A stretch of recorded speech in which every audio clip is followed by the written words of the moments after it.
It's 12 o'clock GMT and you're welcome to the AAU TV Mid-week news. We're coming to you live from the headquarters of the Association of African Universities here in Accra, Ghana.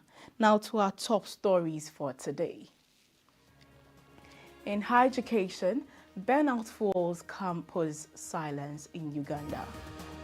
And in health, South Africa rules out local FMD vaccines. In entertainment, High Life legend Ebo Taylor dies at 90.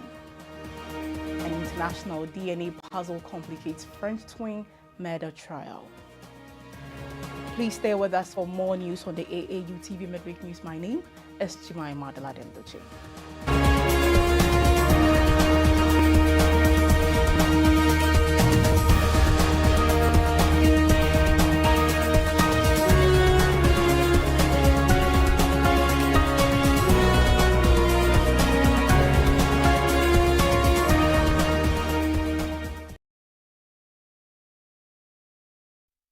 Welcome back from the break, and now to our news in detail. A growing number of university students in Uganda are quietly disengaging from academic life, a trend known as quiet quitting, reported across major institutions, including Makerere University, Uganda Christian University, and Mbarara University of Science and Technology. The phenomenon is linked to academic pressure, financial strain, and emotional stress, while universities are introducing counseling and peer support initiatives. Experts warn that existing measures remain inadequate. Across university campuses in Uganda, a quiet but troubling shift is taking place. Students are attending lectures, submitting assignments, and showing up for discussions, but emotionally, many have checked out. The phenomenon, known as quiet quitting, involves doing the bare minimum while withdrawing mentally and emotionally without formally dropping out. Among students, it's closely linked to burnout, marked by persistent exhaustion, loss of motivation, and a sense of being overwhelmed. At Makerere University, a second-year engineering student described how burnout crept in gradually, leaving him attending classes without absorbing content, forcing himself through assignments, and living on survival mode rather than passion. Similar experiences are being reported across the country. At Ugandan Christian University, a third-year mass communication student said she remained physically present in class, but felt emotionally empty, overwhelmed by academic pressure, leadership responsibilities, and the demand of early adulthood. Studies underline the scale of the problem. Research at Mbarara University of Science and Technology found that more than half of medical students met the criteria for burnout, with extremely high levels of emotional exhaustion and cynicism. Counselors say burnout is caused by a build-up of academic overload, financial stress, digital distraction, sleep deprivation, and fear of appearing weak. As a result, many students quietly withdraw, doing just enough to get by. While universities have expanded counseling services and peer support, experts warn more trained professionals and proactive screening are needed. The message is clear. Students are not dropping out of university, they are dropping out mentally, and the silence should be a wake-up call. Still on higher education, two African universities, Jomo Kenyatta University, Kenya, and Northwest University, South Africa, are partnering with WHO Africa to address the continent's severe health worker shortage, projected to exceed 6 million by 2030. The partnership will drive research, workforce planning, and training standards to strengthen health systems and improve sexual and reproductive health outcomes. Jomo Kenyatta University of Agriculture and Technology, working with the Center for Health Professions Education at Northwest University, will support efforts to strengthen Africa's health workforce under the WHO Afro network of partner institutions for health systems. The collaboration brings together East and Southern Africa in a joint effort to address one of the continent's most urgent challenges, the shortage, uneven distribution, and limited retention of skilled health workers, particularly in sexual and reproductive health and rights. Under the partnership, JKU Arts will lead operational and policy-focused research using data and statistical modeling to inform workforce planning, deployment, and retention. Northwest University will focus on developing continental education and training standards to ensure health professionals across Africa are consistent and well prepared.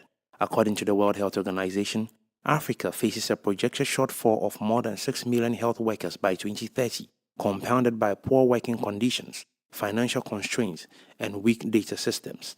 Experts involved in the project say the initiative marks a shift towards African institutions developing African solutions, reducing reliance on external consultants, and strengthening long-term sustainability. WHO officials say the partnership is expected to improve maternal health outcomes, support universal health coverage, and build a resilient, future-ready health workforce for the continent.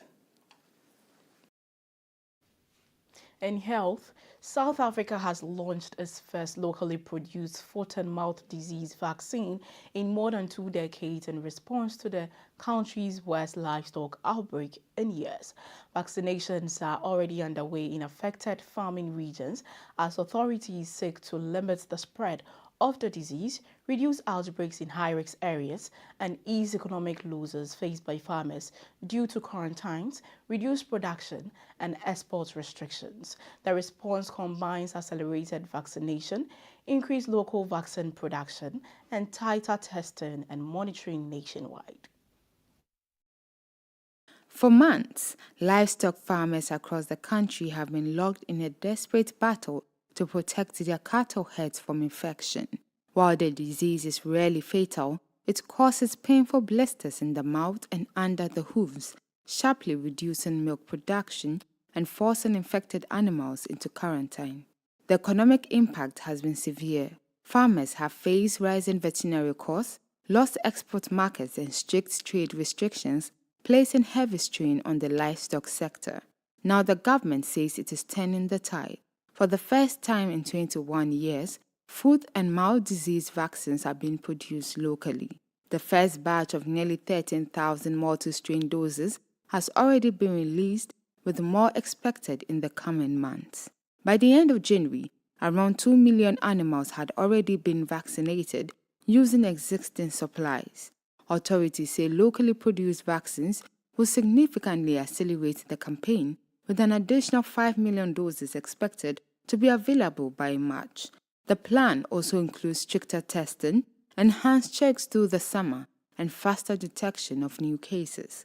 Officials hope that by early next year, outbreaks in high-risk areas will be reduced by more than 70%, offering long-awaited relief to the South African livestock farmers.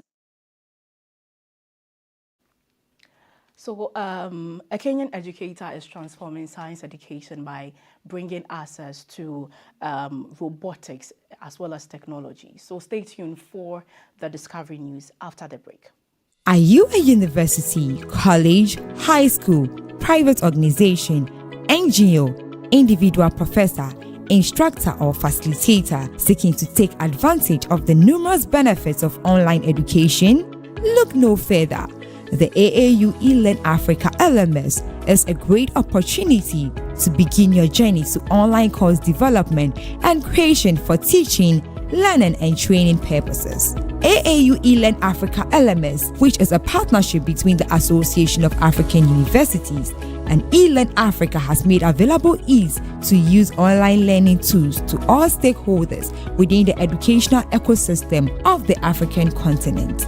This is to enhance teaching and learning in the bid to expand online learning opportunities for students in Africa. The online platform is open and available for free to all stakeholders and facilitates virtual access to classes without needing the other tools such as Zoom, Microsoft Teams, among others. For more information, visit www.elearnafricalms.com or contact us via aauLMS@aau.org or estherm@elearnafrica.com. Follow us on LinkedIn, Twitter, and Facebook at AAU eLearn Africa LMS.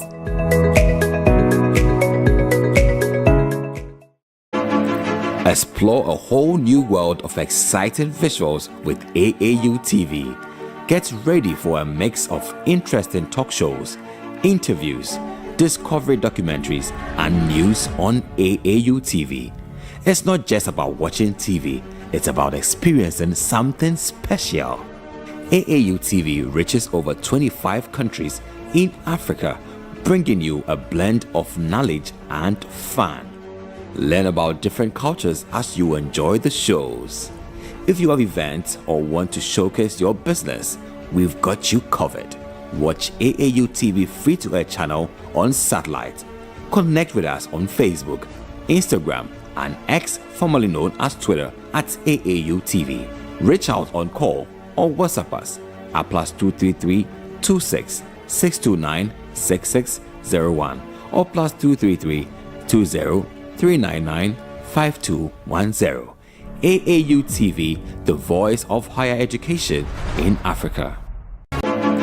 Explore a whole new world of exciting visuals with AAU.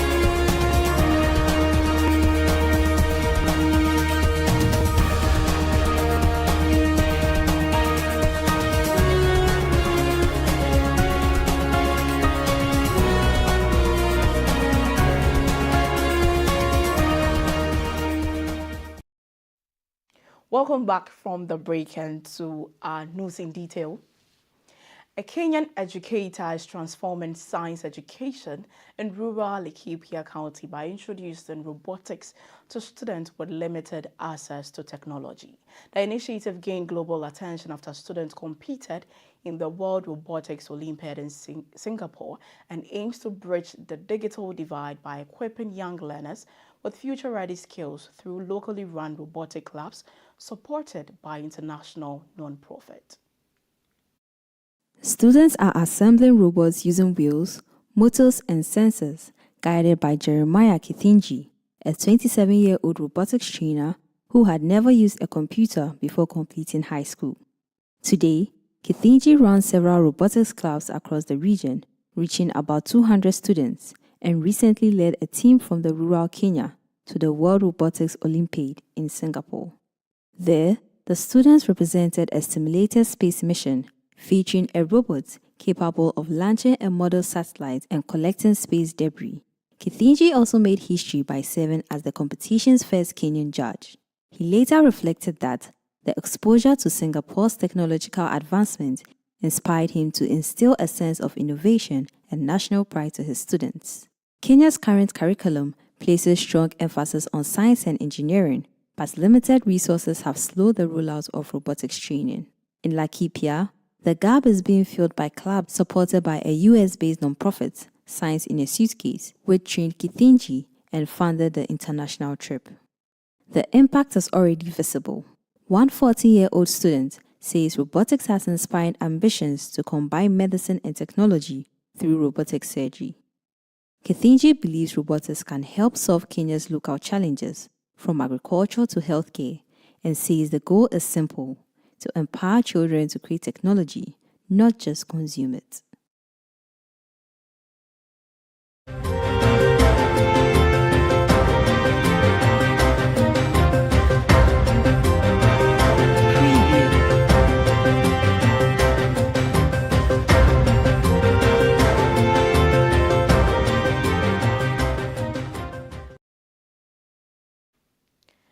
The Black Princesses have kept their FIFA U20 Women's World Cup qualification hopes alive after a thrilling 2-2 draw against South Africa in the first leg of their qualifier.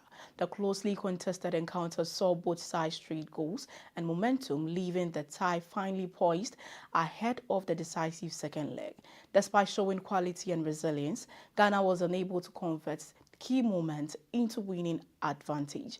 Head coach Charles Thompson expressed disappointment with the result but remains confident in his team's mental strength as preparations begin for the return fixture, where qualification remains firmly within reach. It's all to play for in the FIFA Under-20 Women's World Cup qualifiers, as the Black Princesses in South Africa shared the spoils after a 2-2 draw.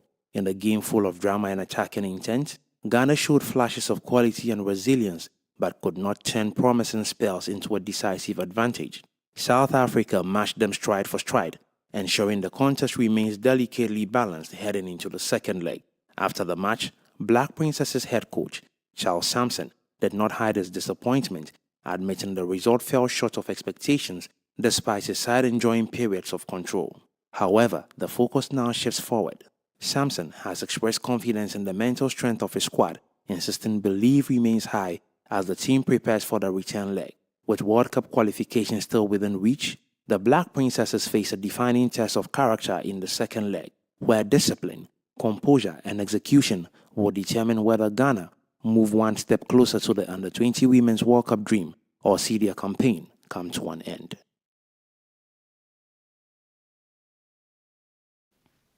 In entertainment, legendary Ghanaian guitarist and composer Ebo Taylor has died at the age of 90.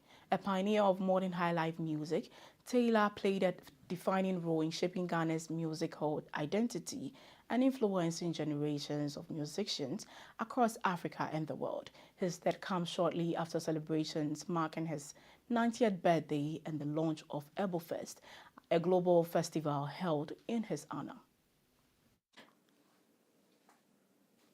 Ghana's music industry and the global cultural community are mourning the death of legendary guitarist and composer Ebo Taylor, who has passed away at the age of 90.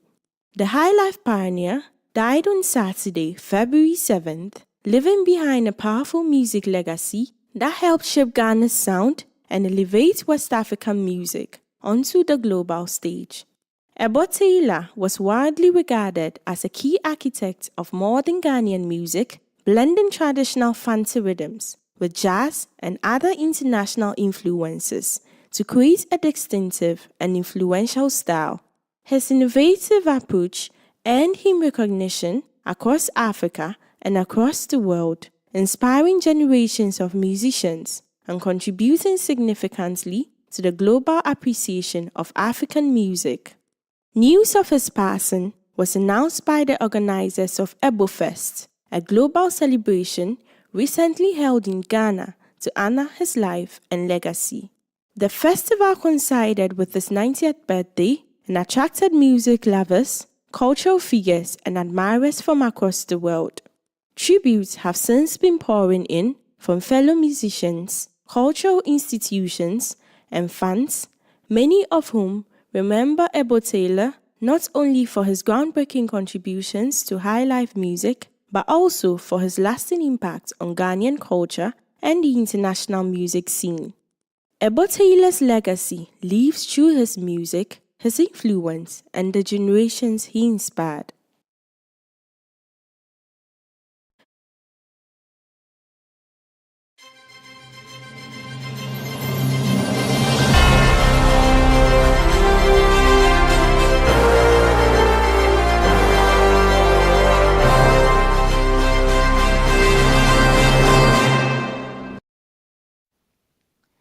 Ghana's Securities and Exchange Commission has directed local fund managers to scale back offshore investments as part of measures to stabilize the city and strengthen macroeconomic conditions. The move limits exposure to foreign securities and align with Ghana's ongoing 3-year International Monetary Fund support program as the country works to recover from its worst economic crisis in decades. Ghana's Security and Exchange Commission has ordered local fund managers to reduce offshore investment in a bid to support the cedi and reinforce macroeconomic stability. Under the new directive, fund managers are now permitted to invest a maximum of 20% of assets under management in foreign securities, while funds previously allowed full offshore exposure will be capped at 70%. The measures take immediate effect. The regulator has also restricted foreign investments to jurisdictions that have information sharing agreements with Ghana's Security and Exchange Commission, tightening oversight and improving regulatory transparency. The policy forms part of Ghana's broader economic recovery strategy and aligns with the country's 3rd-year International Monetary Fund support program, which is expected to conclude later this year.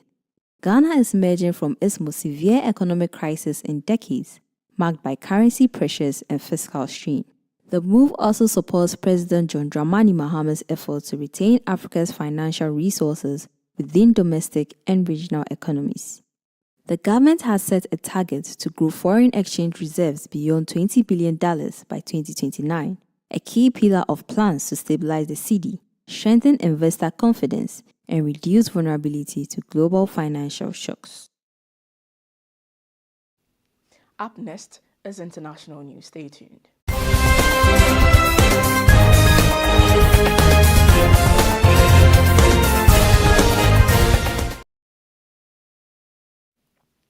A murder trial in France has been complicated by a rare forensic challenge involving identical twins who share the same DNA. The 33-year-old brothers are among 5 defendants accused of a double murder and multiple attempted killings in 2020.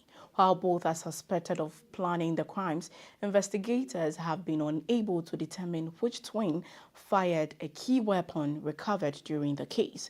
The trial is ongoing with a verdict expected later this month.